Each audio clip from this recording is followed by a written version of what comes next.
And now, it's my immense pleasure to introduce our keynote speaker.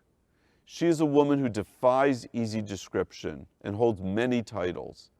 She is considered by many to be the GOAT, the greatest of all time.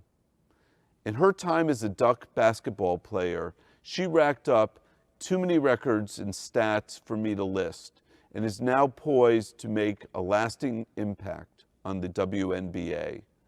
Sabrina Ionescu was just as relentless in the classroom as she was on the court. She earned her bachelor's degree in 3 years, and this year she earned her master's degree in advertising and brand responsibility from the School of Journalism and Communication. She is described by her coach Kelly Graves as an icon, someone who packed the house, is inspiring a generation of youth, and handles the attention with grace, poise, and class. On a personal note, Sabrina did what I once thought was impossible. She made me a super fan.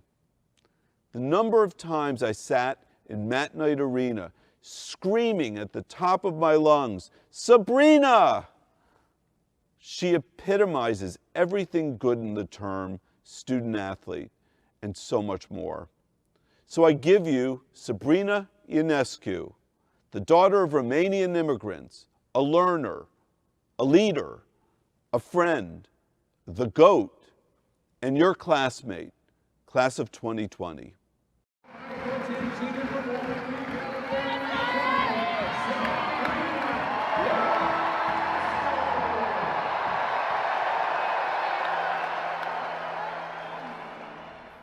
Thank you, President Schill.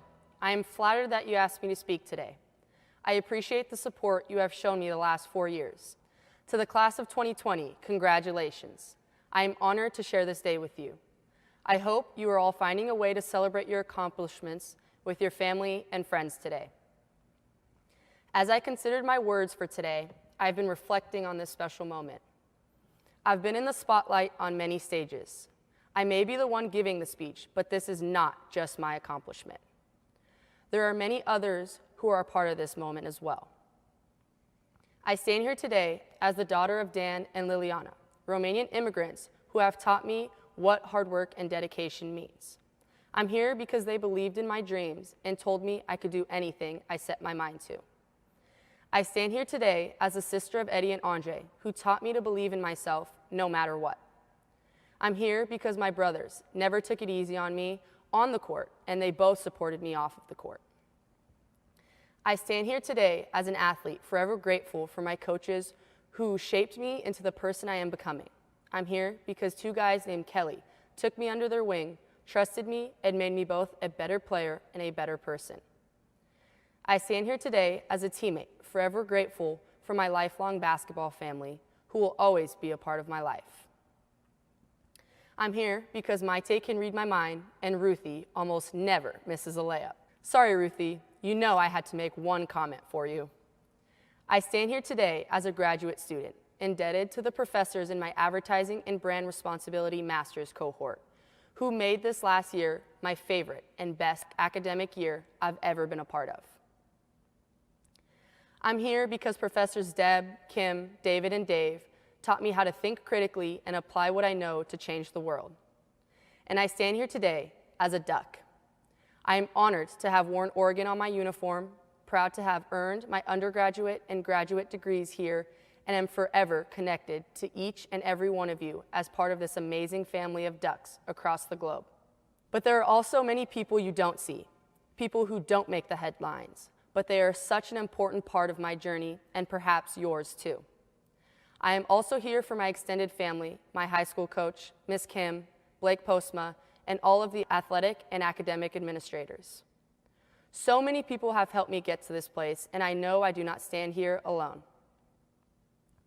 When I asked why I was chosen to be the commencement speaker, they said, "We think your experience as someone who has worked towards a goal only to have the pandemic take it away will resonate well with the class of 2020. Truth. I came back to the UO with the goal of getting to the Final Four and winning a national championship, and we were having the best season in UO women's basketball history. It was really something special. But life, as we all know, doesn't always turn out the way we plan it. When classes started last fall, none of us could have dreamed that the year would end like this. When the NCAA announced they were canceling the basketball tournament, I'm not gonna lie, it hurt. We have all lost something. For me, it was my college basketball dream, but for you, it may have been something else. Maybe you were the first person in your family to graduate.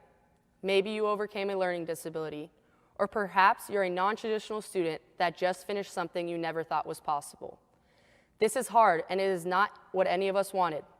But for each of us, this still counts. It still matters, and we still earned it. COVID cannot take that away. Maybe we are not getting the big day we envisioned, but we must move forward, even when it's difficult. As college students, we take comfort in our schedule, our communities, our plans. Now we're having to adjust to a new normal, and it's challenging. This has been the hardest year of my life, but I've come to understand that I am not alone in that. In my grief, I've realized that life is about more than hanging up a banner, a win-loss record, or crossing a stage. When things don't go as you plan, you discover life really is about your family and friends and the community we have together.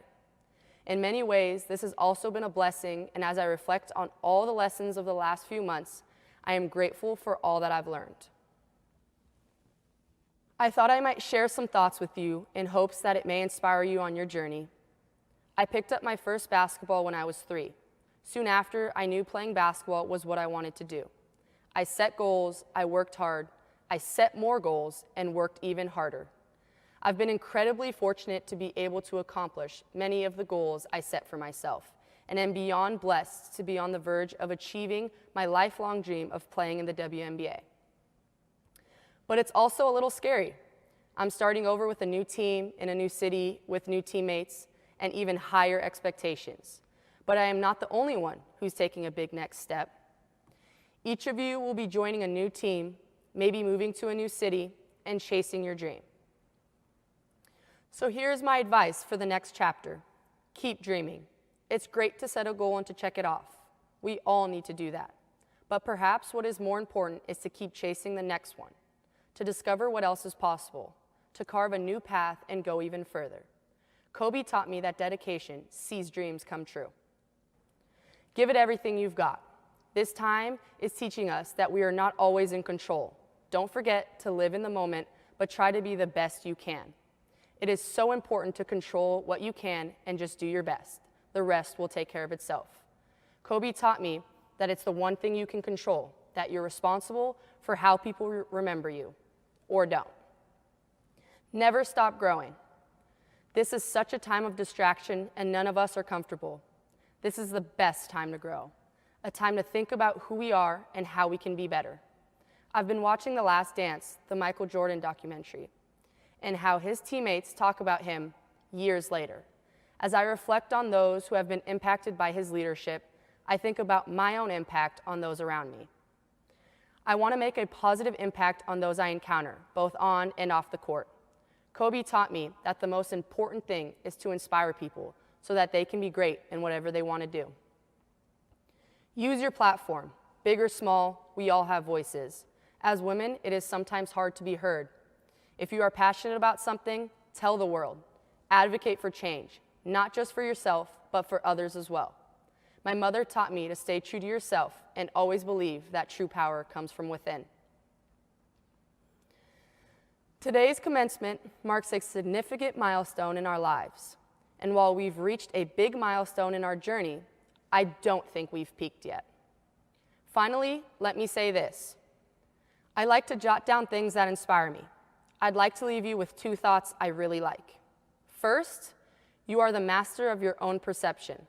And second, you are the author of your own story. It's easy to get caught up in the story of who we are or what others perceive us to be. But what I have come to learn is that we really are in charge of our own future. So, as you imagine your next chapter, make it yours, show up with everything you've got, and make it great. Thank you, and go Ducks.